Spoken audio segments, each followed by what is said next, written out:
ជ្រាបសួរបងប្អូនអរគ្នាសូមស្វាគមន៍មកកាន់ Channel MMO ខ្មែរ24ថ្ងៃនេះខ្ញុំមកចែកលេខបងប្អូនទាំងអស់គ្នាពីរបៀបបង្កើត account Facebook ថៃយើងមុននឹងបង្កើត Facebook យើងចូលទៅមើល VPN យើងបានបើកវាកណិចវាត្រឹមត្រូវនៅ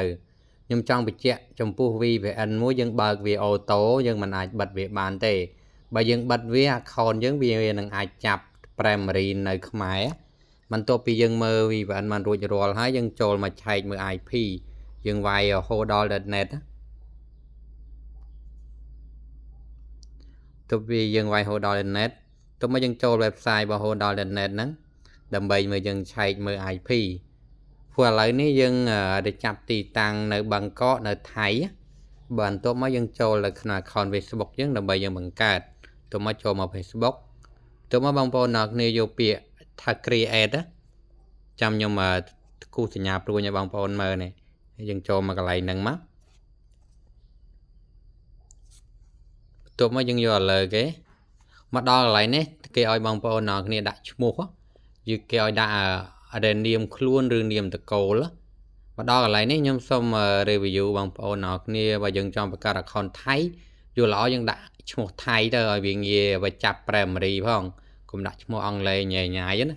ទៅមកខ្ញុំសូមដាក់ឈ្មោះខ្ញុំជាភាសាថៃ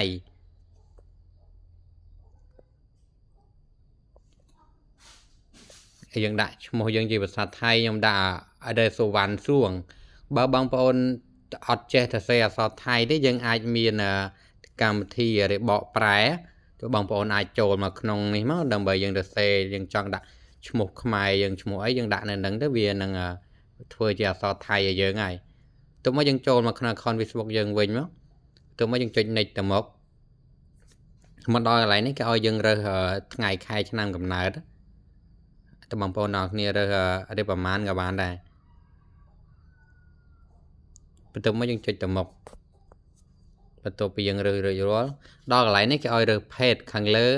រើសភេទស្រីខាងក្រោមទៅភេទប្រុសបន្ទាប់មកខ្ញុំយករើសភេទប្រុសបន្ទាប់មកយើងចុច next ទៅមុខមកដល់កន្លែងនេះគេឲ្យដាក់លេខទូរស័ព្ទយើងដូរមកដាក់ជា mail outlook ខ្ញុំសូម stop វីដេអូនេះដើម្បីខ្ញុំយក mail outlook មកដាក់សិនបន្ទាប់មកយើងតវីដេអូយើងទៀតបន្ទាប់ពីយើងបានដាក់ mail outlook ហើយទៅមកយើងចុច next ទៅមុខមកដល់កន្លែងនេះគេមិនឲ្យយើងទៅមុខទេណាទៅមកយើងដូរមកដាក់លេខទូរស័ព្ទមកយើងយកលេខ refresh មកដាក់បន្ទាប់មកយើងចូលមកក្នុងកម្មវិធីច្រោមយើងវិញមកបន្ទាប់មកយើងវាយពាក្យថា address Thailand បន្ទាប់មកយើងសរសេរ address ទៅមកសរសេរ address បន្ទាប់មកខ្ញុំយកនេះបន្ទាប់មកខ្ញុំសុំលុបកន្លែងហ្នឹងតិចដើម្បីខ្ញុំកែវាបន្ទាប់មកយើងដាក់អក្សរថា address Thailand ដើម្បីយើងចូលទៅយកលេខថៃលេខហ្នឹងខ្ញុំយកលេខដែលក្លឹងខ្លាយមកដាក់ទេណាចាំដល់កន្លែងចុងក្រោយនេះចាំយើងធ្វើឲ្យវា send ជាទៅតាម email វិញចុះបន្ទាប់មកយើងដាក់លេខទូរស័ព្ទមកទៅមកយើងចុច next ទៅមកដល់កន្លែងនេះគេឲ្យយើងដាក់ password ចំពោះ password បងប្អូនអ្នកគ្នាដាក់អីដាក់ទៅណាវាមានហើយអក្សរធំហើយអក្សរទូចចឹងទៅយើងដាក់ចឹងមកលាយលេខឬក៏លាយអក្សរលាយអីតាមហ្នឹងចឹងណាទៅឧទាហរណ៍ចឹងណាតែខ្ញុំសុំលុបវិញខ្ញុំសុំដាក់ password ខ្លួនឯងបន្តិចខ្ញុំសុំ stop វីដេអូនេះដើម្បីខ្ញុំដាក់ password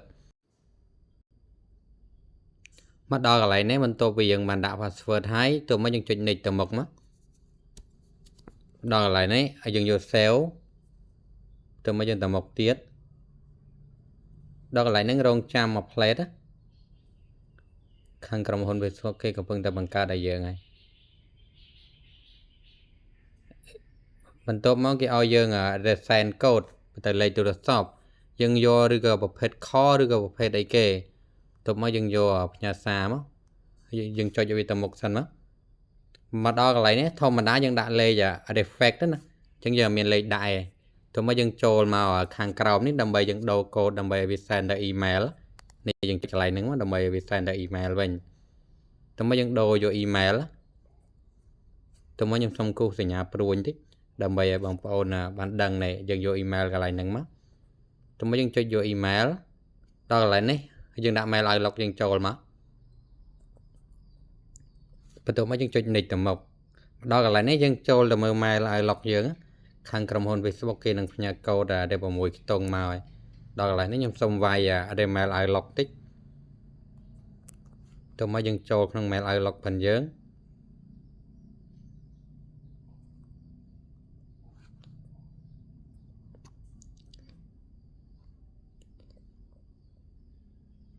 រងចាំបន្តិច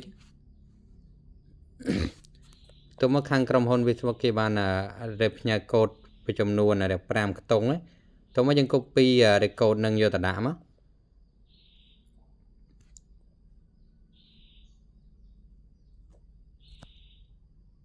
ទៅមកយើងចុច next ទៅមកដល់កន្លែងហ្នឹងរងចាំមួយ plate ចាំមើល account យើងបង្កើតបានជោគជ័យអត់បន្ទាប់មកយើងយក skip ខាងក្រោមគេឲ្យយើងដាក់រូប account យើងបានបង្កើតបានដែលជោគជ័យហើយបន្ទាប់មកយើងយកខាងក្រោមទៀតបន្ទាប់មកយក skip ទៀតដល់កន្លែងនេះគេឲ្យយើង add friend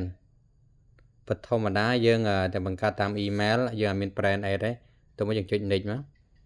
ដល់កន្លែងនេះគេឲ្យយើងដាក់លេខទូរស័ព្ទទៅមកយើងដាក់ skip មកបន្ទាប់មកយើងបានចូលមកដល់ក្នុង account Facebook យើងហើយបន្ទាប់ពីបានចូលមកដល់ហើយយើងចូលមក setting ដើម្បីយើងចូលទៅ remove លេខថៃនៅដែលយើងដាក់មាញ់ទៅមកយក setting ទៅមកអ្នកនរគ្នាយក OK មួយមក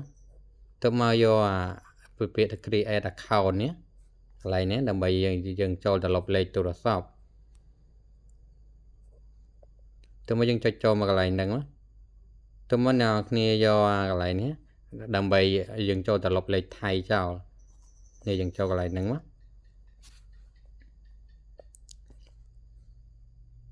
ទៅមកយើងចុចចូលដល់កន្លែងនេះយើងចុចយកកន្លែងហ្នឹងឲ្យយើងចូលទៅ remove account email នឹងចោលអធិស្ឋានផងលេខទូរស័ព្ទទៅមកយើងចុចលុបលេខនឹងចោលមកបន្ទាប់មកយើងលុបបានតែរួចរាល់ហើយណាហើយយើងបាន account មួយតែ account នៅប្រទេសថៃtrong video ក្រោយខ្ញុំនឹងប្រាប់ពីរបៀបរៀបចំ account ឲ្យបានតែត្រឹមត្រូវវីដេអូនេះខ្ញុំប្រាប់ពីរបៀបបង្កើត account អរគុណបងប្អូនអរគ្នា